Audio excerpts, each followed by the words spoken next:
Hey, I'm Gianna Prudenti. And I'm Jermaine Jackson Gadsden. We're the hosts of Let's Talk Offline from LinkedIn News and iHeart Podcasts. There's a lot to figure out when you're just starting your career. That's where we come in. Think of us as your work besties you can turn to for advice. And if we don't know the answer, we bring in people who do, like negotiation expert Maury Taheri-Poor. If you start thinking about negotiations as just a conversation, then I think it sort of eases us a little bit. Listen to Let's Talk Offline on the iHeartRadio app, Apple Podcasts, or wherever you get your podcasts.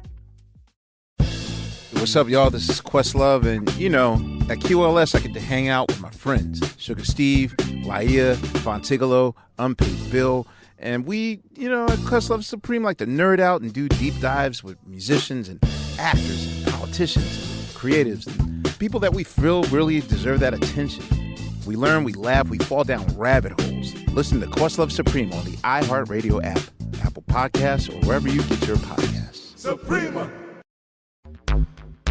Want to know how to leverage culture to build a successful business? Then Butternomics is the podcast for you. I'm your host, Brandon Butler, founder and CEO of Butter ATL. And on Butternomics, we go deep with today's most influential entrepreneurs, innovators, and business leaders to peel back the layers on how they use culture as the driving force in their business. Butternomics will give you what you need to take your game to the next level. Listen to Butternomics on the iHeartRadio app, Apple Podcasts, or wherever you get your podcasts. Let's be honest, life is stressful. It's work, it's relationships, and the state of the world. But there's a way to bring that stress level down. Calm. It's the #1 app for mental wellness with tons of content to manage anxiety, promote concentration, and help you unwind. There's music, meditation, and more. Calm makes it easy to de-stress. You can literally do a 1-minute breathing exercise. Personally, I love the soundscapes. Nothing like a little rain on leaves to help soothe my nervous system. I've actually been working with Calm for a couple of years now, and I'd love for you to check out my series on reducing overwhelm. 8 short practices, quick relief. Right now, listeners of On Purpose get 40% off a subscription to Calm Premium at calm.com/J. That's CALM.com/JAY for 40% off. Calm your mind, change your life. Remember, the seeds you planted in the past will grow into flowers or weeds today. Not everything is about what you did in the last 30 days. We think of things as quite short term. We think of things as quite instant and right now. A lot of what we're experiencing is from a long time ago. The #1 health and wellness podcast. Jay Shetty. Jay Shetty. The one, the only Jay Shetty. Hey everyone, welcome back to a very special episode of On Purpose. Today is my birthday, and so I wanted to do a very special reflection birthday episode where I get super deep, super vulnerable, and open up to you about the lessons I've learned, insights I've gained, purification I've had to go through, and challenges I've overcome in the last 12 months. Now, I'm really excited to dive into this episode, but before I do that, I want to thank each and every one of you for choosing On Purpose this year. It has made a huge difference to our community. It's made a huge difference to me. And I hope that you will subscribe, leave a review, and share this episode with a friend. I am so grateful for your ongoing support, and I couldn't do this without you. Now, as I sat down to think about this episode and introspect, I realized that there were 12 key lessons that I've learned in the last 12 months. And I think it's important. I challenged myself to think of 12 lessons because I believe that every month has something for me to learn. Every month of the year has something for me to have to encapsulate into a line of wisdom, a quote, a thought, a reflection that I can carry on into the next. The reason why we make the same mistakes again and again is because we don't learn the lesson we need to learn again and again. We miss the signs, we miss the opportunity, we miss the chance to learn and grow, and so we fall, fail, and make the same mistake again. The reason why I do this episode, and I recommend you do it, around your birthday as well is because it gives you the opportunity to make sure that you're carrying the wisdom of your last year into the next. And for those of you who are wondering, yes, I'm a Virgo, in case you hadn't figured it out just yet. And I'm just so happy that I get to share these lessons with you. Here's lesson number 1. The seeds you planted in the past will grow into flowers or weeds today. What you experience is what you planted a long time ago. This is how karma works. Don't be mad at what grows. Focus on planting good seeds. How many times have you had it where something happens and you're thinking to yourself, I've been doing everything right. I've been doing good. I've been working hard. I've been acting appropriately. I've been really focused on service and making a difference. And all of a sudden, some surprise comes in your way. Something that you weren't expecting, something that feels like you don't deserve it, and you probably don't. But what you realize when you recognize the power of karma is that there was a weed you planted years ago. And today that weed has grown and is now affecting your life. And sometimes the most beautiful things happen to us. We meet someone amazing, we get an amazing opportunity in our careers, someone spots our talent, something phenomenal happens for us. And again, we didn't do anything different now. It was a seed that we planted many months, many years ago. So our life is like a garden. And the seeds and weeds that we planted months and years ago are growing today into either flowers or weeds. And then we're experiencing either the beautiful scent of that flower or we're experiencing the tightness of that weed around us. In that moment, it's so easy to get bitter. In that moment, it's so easy to be angry, and all of those feelings are valid. They're okay. But the behavior we want to see is the acceptance. The Vedas talk about this idea of one who can accept something as a reaction of their karma, as of a seed that they planted a long time ago. To that person, they experience liberation and peace. It's the acceptance that maybe there's somewhere in my journey that I acted in a certain way. Maybe there's some conversation that I said something. Maybe there was one period where I did something and now there's a reaction to that action that I took. And instead of focusing on that, I'm going to start planting even better seeds. And I'm going to uproot this weed by figuring out how it was planted in the first place. If you've ever tracked a weed through a garden, you start pulling it out and you can actually follow it and trace it to its root place. Remember, the seeds you planted in the past will grow into flowers or weeds today. Not everything is about what you did in the last 30 days. We think of things as quite short term. We think of things as quite instant. And right now, a lot of what we're experiencing is from a long time ago. Lesson number 2. For some people in your life, envy is uncontrollable compared to their character. Make sure yours is the other way around. Envy will erode your life. It's a really interesting characteristic, envy, because it's that feeling of, I wish I had that. I deserve that. They don't deserve that. They shouldn't get that. Why did that happen to them? Why not me? And by the way, we all go through this. I don't want you to sit there and shame yourself or make yourself feel guilty or make yourself feel bad for this. We all experience envy in different ways. No matter how successful or how at the beginning of your journey you are, it's something that everyone experiences. 2 of the questions I ask my clients when I'm first meeting them. The first is, who do you envy? I always ask that because to me, it shows so much about what a person values. It shows so much about what they think is good, what they think is better than what they have, their level of gratitude, their level of character. And the second question I ask is, who or what is your God? What do you idolize? What do you obsess over? And it's not just what we think in our minds, it's what we show by our actions. What I found is that for most of us, we're able to calm our envy. We're able to not act on it.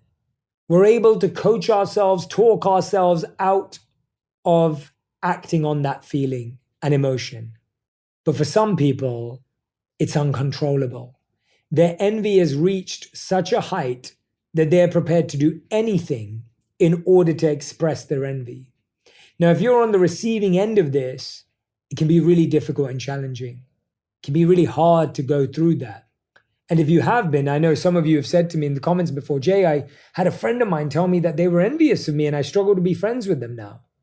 Some people are bold enough to admit it to you.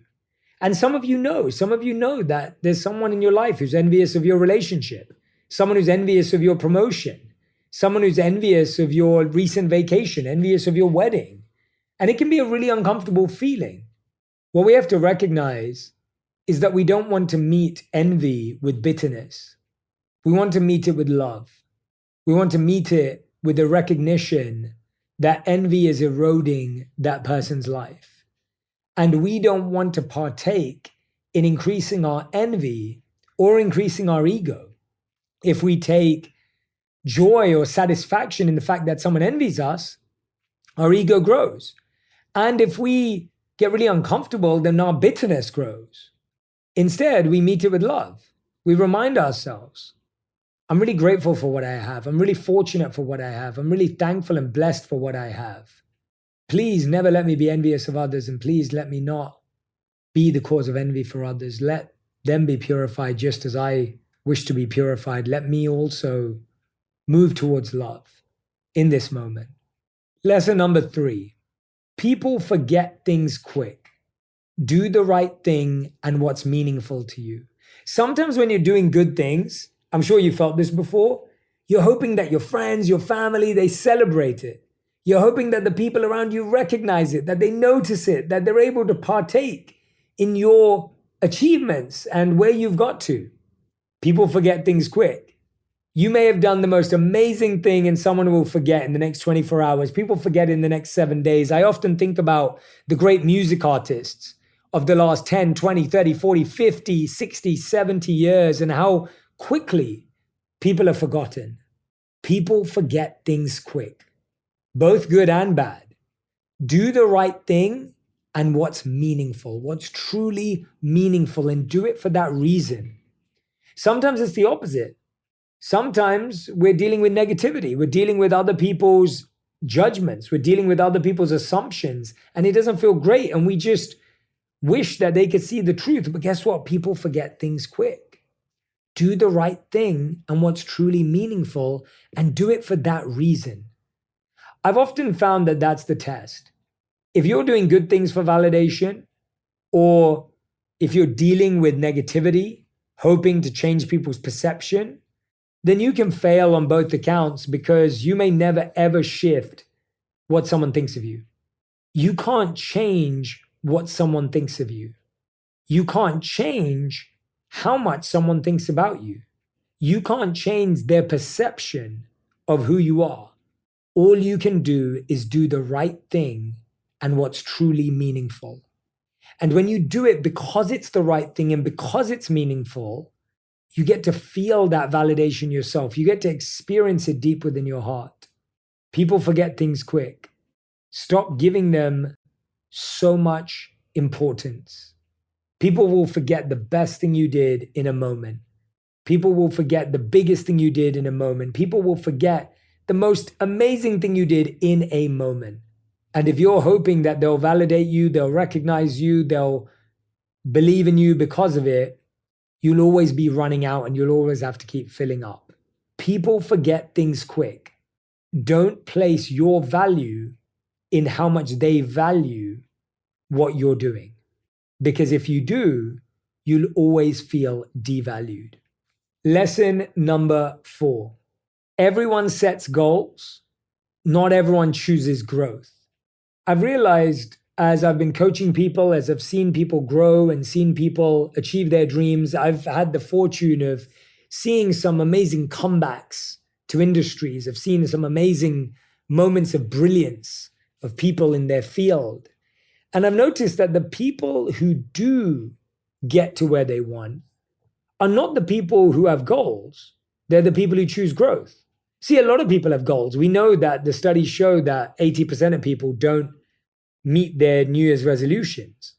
Setting a goal doesn't make you amazing. Setting a goal doesn't ensure anything.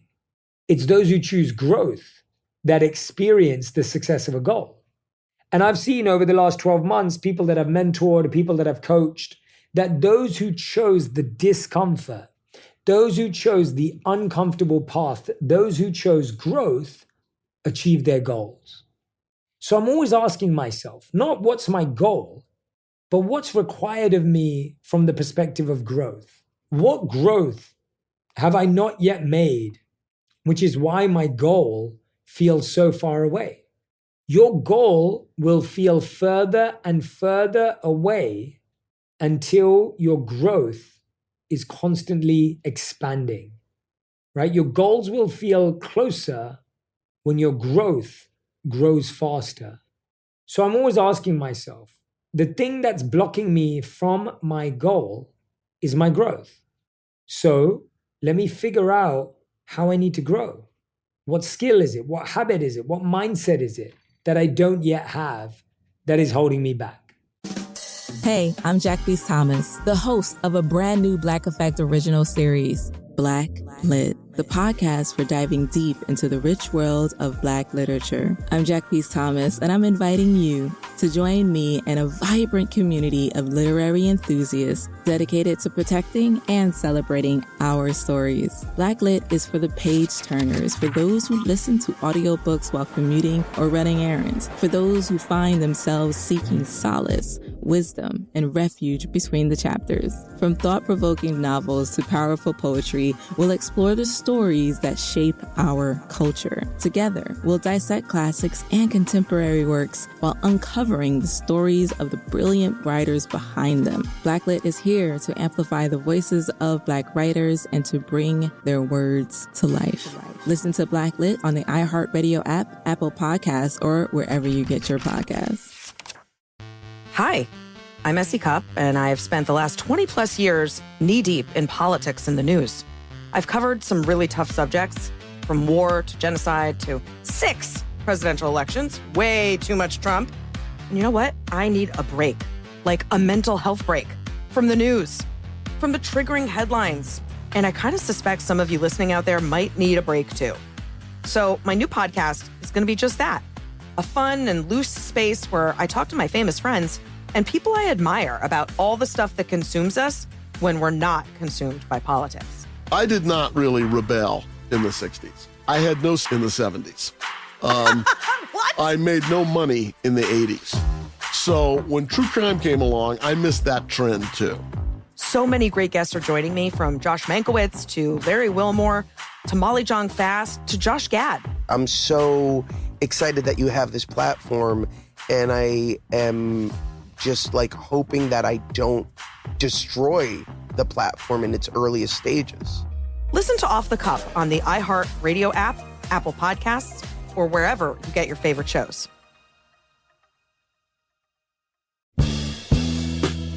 What's up, y'all? This is Questlove, and at QLS I get to hang out with my friends, Sugar Steve, Laia, Fontigolo, Unpaid Bill, and we, at Questlove Supreme like to nerd out and do deep dives with musicians and actors and politicians and journalists. We give you the stories behind all your favorite artists and creatives that you have never heard. I'm talking about stories behind their life journeys and their works of art. I love QLS because of the QLS Team Supreme. They're like a second family to me. If you're a fan of deep diving into music, everything, almanacking your musical history, and learning things about hip-hop artists and things you never thought, then you're a lot like me. But you're also a fan of Questlove Supreme. One of the things I love the most about this show is that we get to learn from the masters. I look at being on this show as my graduate program in music. Listen to Questlove Supreme on the iHeartRadio app, Apple Podcasts, or wherever you get your podcasts. Suprema! This one has been a big lesson for me of late. Don't let anyone deter you from your purpose. There's a beautiful verse in the Vedic literatures that says, when you protect your purpose protects you. And I love this statement because we often think of our purpose as something we have to find. We think of our purpose as something we have to build. We think of purpose as something we have to create. Our purpose is something we have to protect. You already have it, you know it, but you've been veering away from it because of other people's expectations, other people's judgment, other people's criticism, other people's negativity. And you've gone so far away from it that you feel like you have to find it again, but you don't have to find it again. It's already there. It exists. And we have to learn to protect it. So I want to ask you, what is something that you haven't protected for a while? What is a part of you that you haven't protected, that you haven't shielded, that you haven't created boundaries around? Because when you protect your purpose protects you. I found that everything in life is trying to get you to stop living your purpose because it's the only way the game wins. It's the only way the material world wins is by distracting you from your purpose. The material world wins when it takes you away from that which you were meant to do, that which you're born to do, that which you are made for. And for so many of us, I find that it's okay to get distracted, but we have to find our way back. Find our way back to protect it. Lesson number 6, your challenge is designed for you to become who you're meant to become. Don't ask, how do I get over this or through this? Ask, who is this asking me to become? And why am I avoiding the call? Whenever you meet a challenge, when you're ready, after you've experienced the emotions, experienced the pain, experienced the stress, ask yourself, who is this asking me to become? Who is this calling me to become? And when have I avoided this in the past? Chances are we only get a really strong alarm sound when we've resisted the call before, right? Your alarm gets louder and louder and louder and louder in the morning when you ignore it. What's the call you've been ignoring that just got loud? Who are you being asked to rise to become? Who are you being asked and challenged to become? Who are you required to become? And why are you avoiding the call? Whatever challenge you're going through, know that you are designed for it and it is designed for you. And when you approach it in that way, you get the strength that you need because you recognize you're built for this. You're made for this. You're designed for this. You're created for this. The resistance makes us feel weak. This is not for me. I'm not for it. I can't do this. It's not possible. It makes you weak in the fight.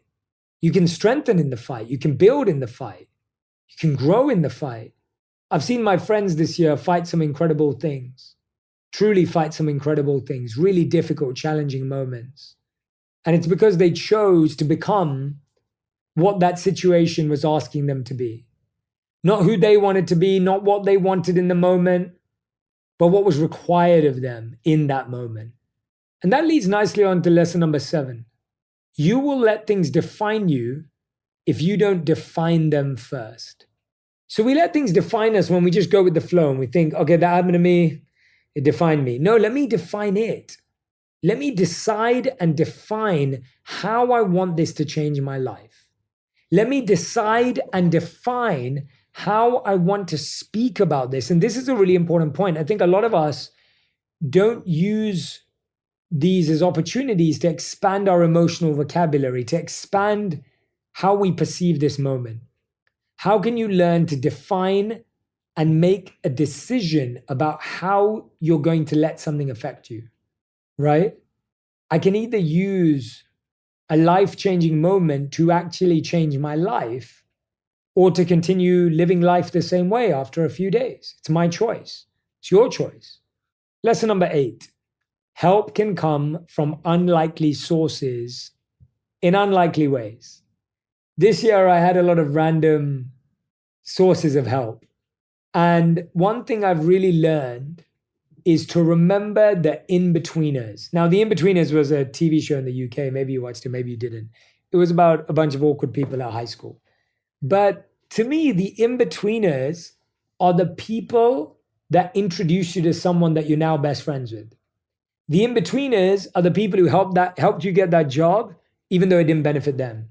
The in-betweeners are the person that maybe even introduced you to the love of your life, and you're no longer friends with them. Who's an in-betweener in your life?